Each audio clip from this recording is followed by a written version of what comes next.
আমার বাড়ি কাটোয়া। এই দেখুন, দেখতে পাচ্ছেন আমি আমার বাড়ির ছাদে একটি অনগ্রিড সোলার সিস্টেম ইনস্টল করেছি।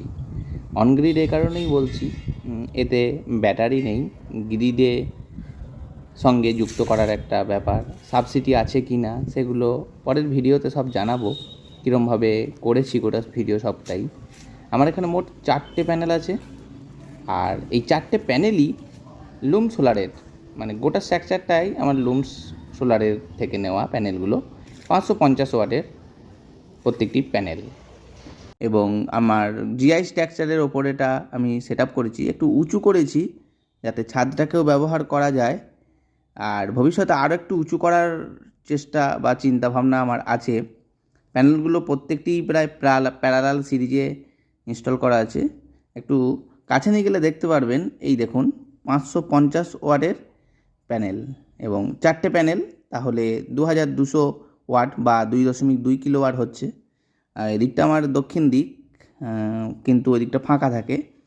আর পূর্ব দিকে আমার একটি বড় উঁচু বাড়ি থাকার কারণে আমার রোদ প্রায় পড়ছে না। এমনি আপনি দেখতে পারবেন, এই দেখুন কোনো প্যানেলে কিন্তু সেরকম রোদ পড়ছে না, জাস্ট এই বাঁ দিকেরটায় পড়ে আছে হালকা, বাকি সবগুলোই কিন্তু এখন রোদ পড়ছে না।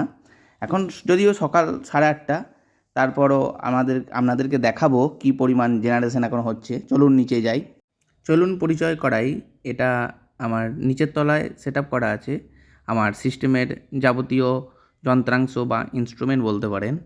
প্রথমেই লাইনটা এসে একদম আমার সোলার ডিসিটিভি বক্সে আসবে। এখানে ডিসি লাইন থাকে, এই ডিসি লাইনটি এখানে ইনভার্টারে আসছে, যেটি আমার হ্যাভেলসের একটা ইনভার্টার এবং 2.2 কিলোওয়াট। তারপর ওখান থেকে এসি হয়ে এসি লাইন আউটপুট হচ্ছে এবং সোজাসুজি এসে আমার মিটারে প্রবেশ করছে। এই দেখুন, এটা নেট মিটার লেখা আছে। আর এই নেট মিটারের তার প্রবেশ করার পর যেটি আউটপুট, সেটি এসে আমার মেনে প্রবেশ করেছে। বুঝতে পারছেন সিস্টেমটা? এবং ওপরের যে মিটারটা আছে ওটা আমার ওইটাই নেট মিটার, কিন্তু এখানে ওরা যখন ডিসিএল থেকে আসে ওরা লিখে দেয় নেট মিটার, আমার কিছু করার নেই। তো যাই হোক, অনেকে ভাবছেন যে স্মার্ট মিটারটা কী করে নেট মিটার হলো, সেই নিয়ে একটা পরে ভিডিও করব। আমি পশ্চিমবঙ্গে প্রথম যা স্মার্ট মিটার নেট মিটার হয়েছে।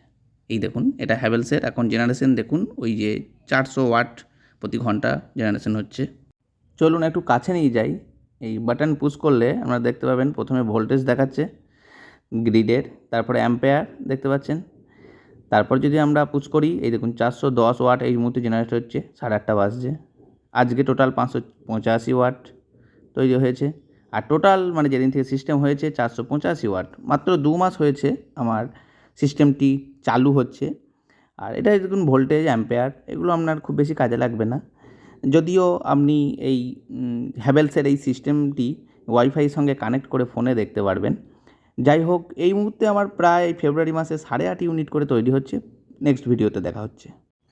দেয়ালে যেটি দেখছেন এটি হচ্ছে বাসবার। আর্থিং মেশিন এবং ওপরের প্যানেল থেকে যে সমস্ত আর্থিংগুলো এসছে সেগুলোই বাসবারে সেট আপ করার পর বাইরে নিয়ে যাওয়া হয়েছে। প্রত্যেকটি মেশিন থেকে এসছে। এই যেটা দেখতে পাচ্ছেন এটি হচ্ছে একটি সিস্টেম যেটি আপনার ফোনের সঙ্গে এই ইনভার্টারের একটি কানেকশন করে দেয়। ফলে ফোন থেকে আপনি নিয়মিত একটি রেগুলেট বা আপনি জেনারেট কত হচ্ছে সেটা দেখতে পারবেন। কোনো প্রশ্ন থাকলে আমাকে কমেন্টে করবেন। পরবর্তী ভিডিওতে আমি আরও যাবতীয় ডিটেলস, সাবসিডি এসব নিয়ে আলোচনা করব। ধন্যবাদ।